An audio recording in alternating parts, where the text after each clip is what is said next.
The spring was dry in the canyons, so dry the very air felt brittle, as if it might snap if you breathed too deeply. For weeks, not a drop of rain had touched the earth, and the wind carried only dust, smoke, and the scent of pine long since turned brittle. Folks said it was the kind of season where a single spark could set half a valley to burning. The drifter knew this truth in his bones. He had spent years wandering across badlands and rivers, seeing towns rise and fall, but nothing carried the quiet menace of fire in a dry canyon. That night, he saw it before he heard it. A smear of orange cutting across the horizon, pulsing against the black of the sky. The fire moved fast, swallowing the silence. He pushed his horse hard, spurred by something more than instinct. There was no town near enough to burn, no settlement worth the glow he saw. Only a scattering of old shacks tucked in the canyons, forgotten by most men. Yet as he drew closer, he thought he heard something the fire shouldn't have. A voice. High, ragged, breaking between the crack of timbers. A woman's cry. The drifter swung down from his horse before it stopped running, boots sinking into dirt as he staggered toward the flames. The cabin loomed, half engulfed already, the roof groaning under its own heat. Smoke poured from the door and windows like breath from a beast. And then it came again, faint, desperate, a voice calling out, trapped in the fire. The drifter didn't think. He pulled his bandana over his mouth, dropped low, and pushed through the smoke. Inside, the cabin was no longer a place for living. The floor smoldered with embers, beams cracked like gunshots, and the air seared his lungs. But there she was, bound to a post in the far corner, face streaked with ash, coughing, her voice still trying to reach the outside. She was alive, and the roof above her was seconds from falling. The woo.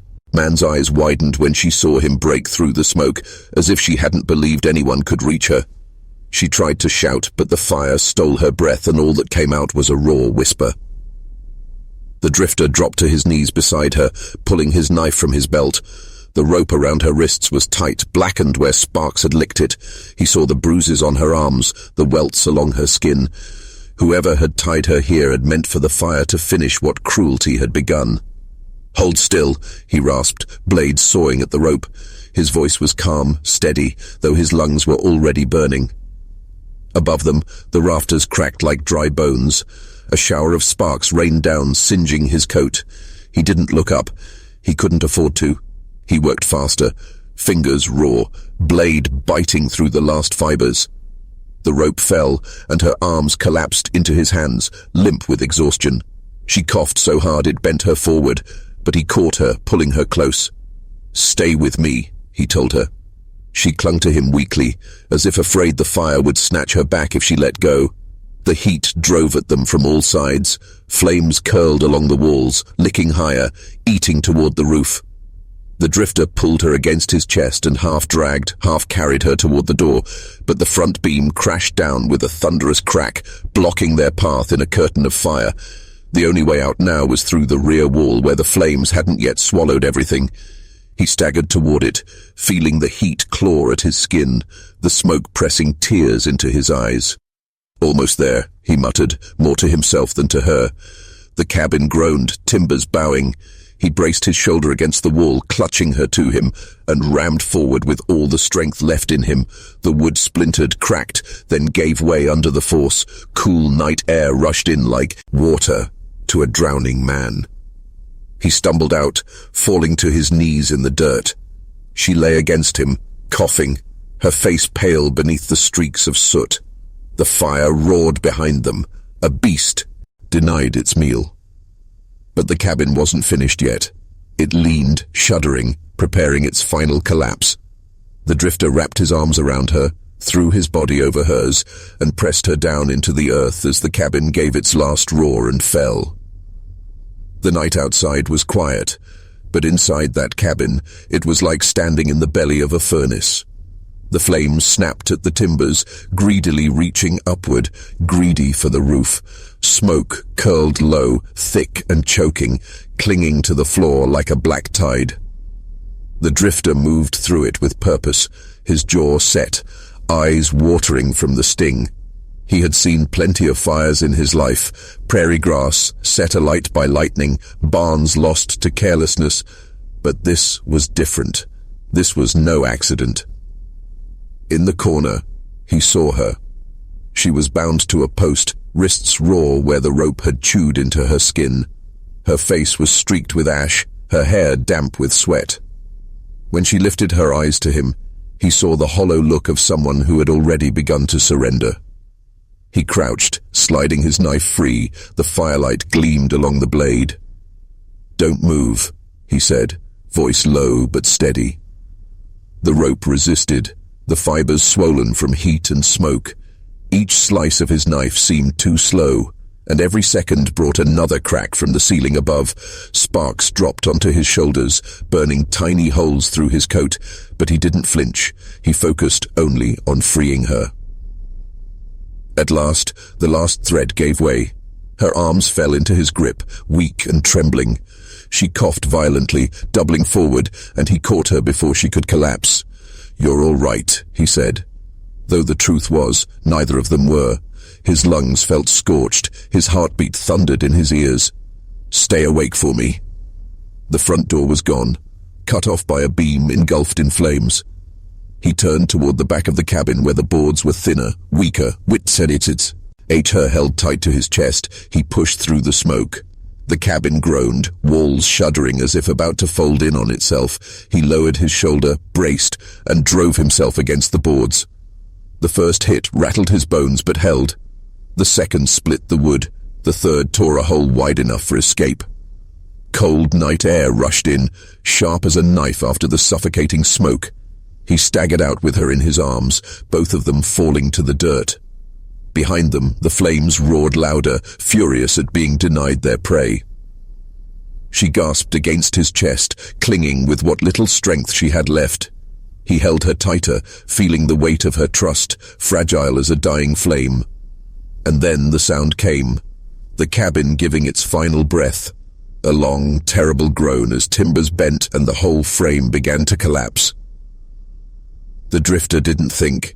He covered her with his own body, pulling her close, his coat spreading over her as the cabin fell in on itself. The world fell silent after the roar. The cabin was no more, only a heap of red embers and curling smoke. The night air pressed down heavy, the sky wide and cold, filled with stars that seemed far too calm for the chaos just endured. The drifter lay still for a moment, chest heaving, his arms locked around her. He waited for another crash, another groan of timber, but all that remained was the hiss of burning wood. She stirred beneath him, coughing weakly. Her voice, raw and rasped, broke through the night. Why did you... She couldn't finish. He pushed himself up slowly, smoke rising from the tatters of his coat. The fire had blackened his sleeves, scorched his hair at the edges, but his eyes remained steady. He glanced down at her, her pale face smudged with soot, her lips cracked, but alive. "Because you were still breathing," he said simply. She blinked at him, stunned by the plainness of it. Then a knotty. Her cough racked her, shaking her frame. He steadied her, sliding his coat around her shoulders, though it stank of smoke. The rough wool dwarfed her, but she clutched at it like it was salvation. Around them, the prairie was endless and empty. No horses, no wagons. Whoever had left her in that cabin had done so knowing the fire would erase all trace. She was meant to be gone by dawn, nothing left but ash. Her eyes filled, but no tears came. The smoke had burned them dry. I thought I'd die in there." "You nearly did," he answered. His voice carried no comfort, only truth, but his hand lingered at her shoulder, steady and grounding. "Not tonight." The fire cracked behind them, throwing up sparks that drifted into the dark like lost stars. The drifter's gaze hardened as he studied the horizon. Somewhere out there, someone had lit that match. Someone had bound her wrists and walked away.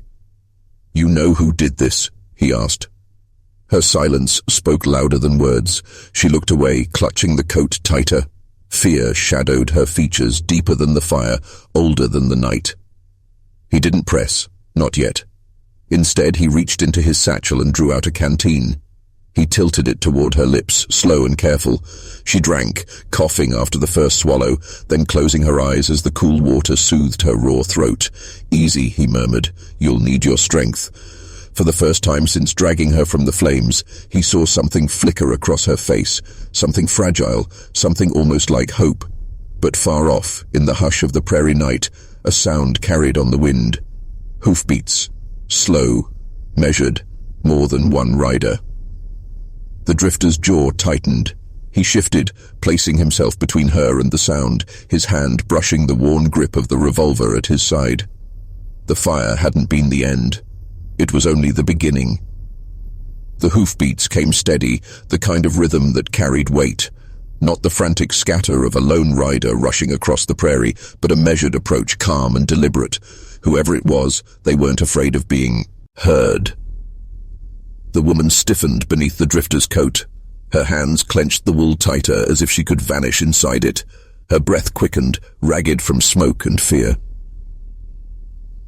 "They came back," she whispered. The drifter didn't move for a long moment. His eyes stayed fixed on the glow of the horizon where faint silhouettes shifted against the firelit sky. 3, maybe 4 riders. Their figures swayed in and out of sight, moving slow, letting the night announce them. He crouched beside her, his voice low but steady. "Stay quiet. Don't run. Don't move, no matter what you hear." Her wide eyes met his, fear cutting deep into the whites. "They'll kill me." He leaned closer, so close she could feel the grit of smoke in his voice. "Not while I'm breathing." Her lips trembled at the words, but she nodded. The drifter rose, pulling the revolver free from his hip. The metal gleamed faintly in the glow of the fire. He checked the cylinder with a flick of his thumb. 3 rounds left. Not near enough if those riders meant trouble. The hoofbeats drew nearer until the sound of leather creaking and spurs clinking carried on the wind. Shadows lengthened as the men closed in, circling the ruins of the burned cabin like wolves scenting the ash. One rider spoke, his voice loud and mocking. "Well, look at that. Fire did its work, boys." Another chuckled low. "Ain't nothing left but smoke." The woman's fingers dug into the earth beside her. She trembled, the sound of those voices pulling her closer to panic. She knew them. The drifter stepped forward, keeping the fire's glow at his back. He didn't hide. He wanted them to see him, wanted them to know someone was here. "Evening," he called out, his tone even, carrying across the night. The riders reined up, surprised. Horses stamped, their breath fogging in the chill. "Who the hell are you?" the first one barked, squinting in to the half-light. "Just passing through," the drifter said, calm, easy. His revolver hung low by his side, not raised, but ready. "Saw the fire. Thought maybe someone needed help." A pause. It's a shift of weight in saddles, then a cold laugh. "You could say that, but you're late. Ain't nothing left to save." The drifter's jaw set. He didn't look back at her, but he felt her watching him, clinging to the thin thread of his stance. "You sure about that?" he asked. The riders shifted uneasily. One spat into the dirt, another reached down, his hand brushing the stock of a rifle strapped to his saddle. The night grew heavier, the air thick with smoke and something sharper, like blood not yet spilled. The drifter lifted his revolver higher, just enough for the firelight to catch on the barrel. His voice was a warning now, low and sharp. "Best you ride on." For a heartbeat, silence ruled. Even the horses seemed to hold their breath. Then the leader leaned forward in his saddle, teeth flashing beneath his hat brim. "Son, you don't know what you stepped into." The drifter didn't blink. "Don't need to. Just know how it ends if you take another step." The woman, crouched behind him, pressed her hand to her mouth to keep from crying out. She knew the men wouldn't leave easy. She knew blood was coming. And she knew for the first time it wouldn't be hers.